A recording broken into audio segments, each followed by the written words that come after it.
greatness is not this wonderful, esoteric, elusive, God-like feature that only the special among us will ever taste.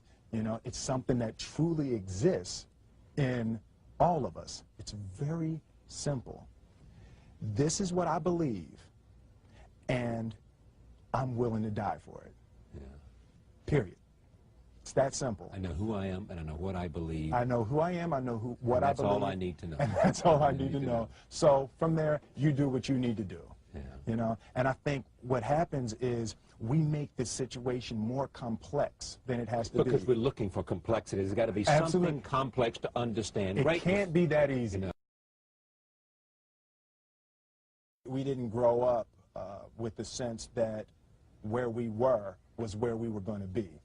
You know, we grew up with the sense that where we were almost didn't matter because we were becoming right. Something greater.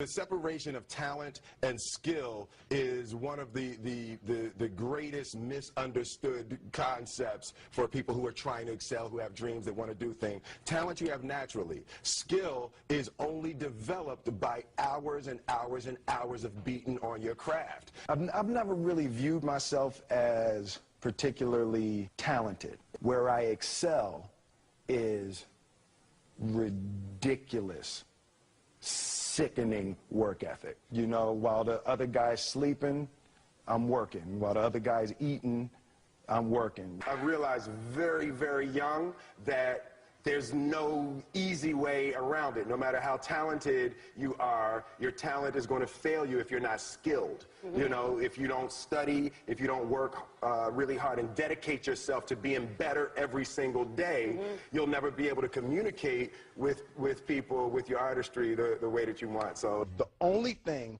that I see that is distinctly different about me is I'm not afraid to die on a treadmill. You might have more talent than me, you might be smarter than me, you might be sexier than me, you might be all of those things. You got it on me in 9 categories. But if we get on the treadmill together, right, there's 2 things. You're getting off first, or I'm going to die. It's really that simple. You're not going to outwork me. It's such a simple, basic concept. The majority of people who aren't getting the places they want or aren't achieving the things that they want is strictly based on being outworked, is strictly based on missing crucial opportunities. I say all the time, if you stay ready, you ain't got to get ready. One summer, his dad tore down a brick wall on the front of his business and told 12-year-old Will and his 9-year-old brother to rebuild it, a job they said was impossible. It took them 1.5 years, but they did it. And he said, now don't you ever tell me it's something that you can't do. You don't try to build a wall. You don't set out to build a wall. You don't say, I'm going to build the biggest, baddest, greatest wall that's ever been built.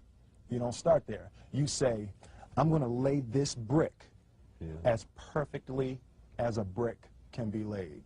Yeah. And you do that every single day. And soon you have a wall. And soon you have a wall. It's difficult to take the first step when you look how big the task is. The task is never huge to me. It's always one brick. Me too.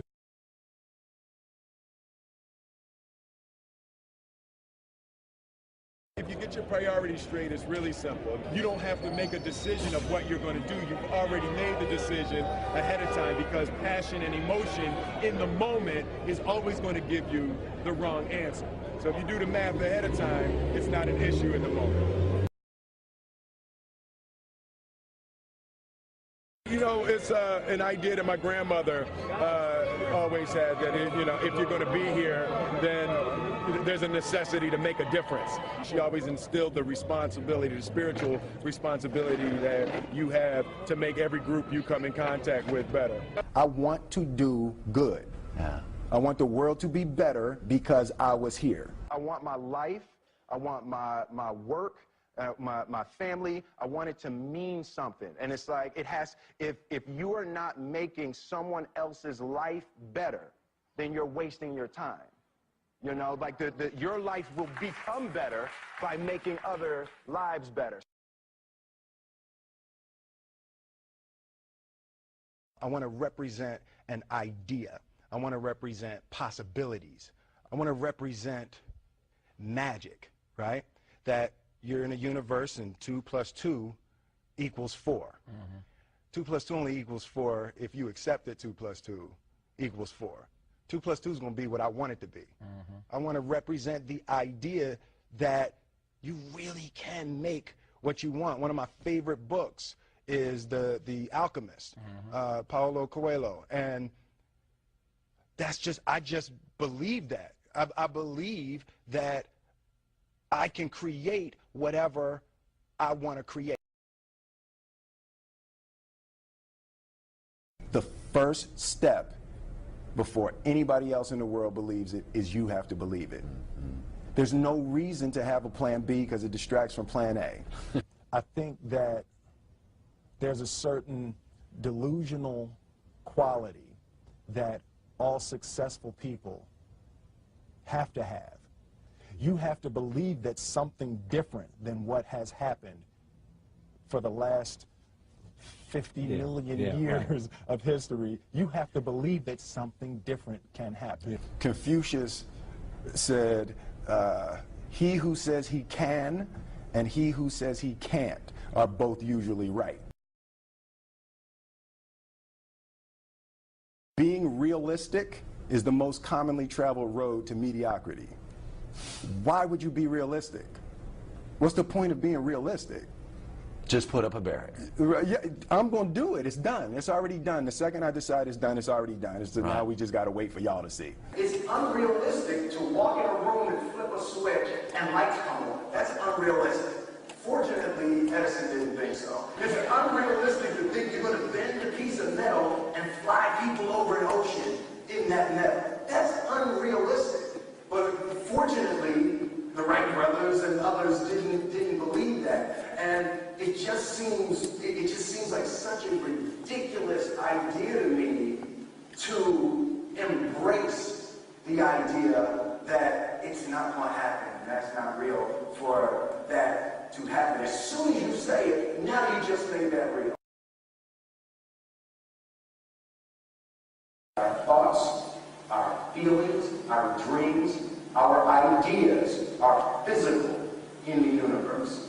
That if we dream something, if we picture something, if we commit ourselves to it, that is a physical thrust towards realization that we can put into the universe. That the universe is not a thing that's going to push us around. That the world and people and situations are not something that are going to push us around. That we are going to bend the universe and command and demand that the universe become what we want it to be. I study the patterns of the universe. There's a redemptive power that making a choice has, you know, rather than feeling like you're at effect to all the things that are happening. Make a choice. Like, you just decide what it's going to be, who you're going to be, how you're going to do it. Just decide. And then from that point, the universe is going to get out your way. It's like it's water. It wants to move and go around stuff. You know, there's a flow of the universe that I've grown to know just how to go with it. Our thoughts, our feelings, our dreams, our ideas are physical in the universe. That if we dream something, if we picture something, if we commit ourselves to it, that is a physical thrust towards realization that we can put into the universe. That the universe is not a thing that's going to push us around. That the world and people and situations are not something that are going to push us around. That we are going to bend the universe and command and demand that the universe become what we want it to be. I study the patterns of the universe. There's a redemptive power that making a choice has, you know, rather than feeling like you're at effect to all the things that are happening. Make a choice. Like, you just decide what it's going to be, who you're going to be, how you're going to do it. Just decide. And then from that point, the universe is going to get out your way. It's like it's water. It wants to move and go around stuff, you know. You know, there's a flow of the universe that I've grown to know just how to go.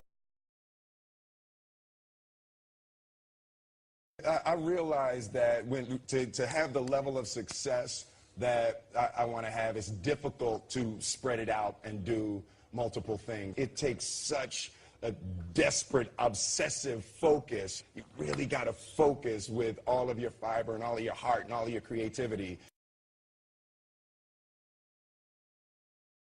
I'm motivated by fear. Fear. You know? Fear of what? Fear of fear. I hate being scared to do something. And I think what developed in my early days was the attitude that I started attacking things that I was scared of. It was Franklin Roosevelt said the only fear you have to fear is fear itself. Absolutely. Remember that? Absolutely. There are so many people who have lived and died before you. You will never have a new problem. You're not going to ever have a new problem. Somebody wrote the answer down in a book somewhere. And it's like just the idea that everything you need to know, someone has written it down. You can't be scared to die for the truth. The truth is the only thing that's ever going to be constant. And you can't fear what might happen to you if you were to tell the truth. Because what happens to you if you don't tell the truth is worse than telling the truth will ever be.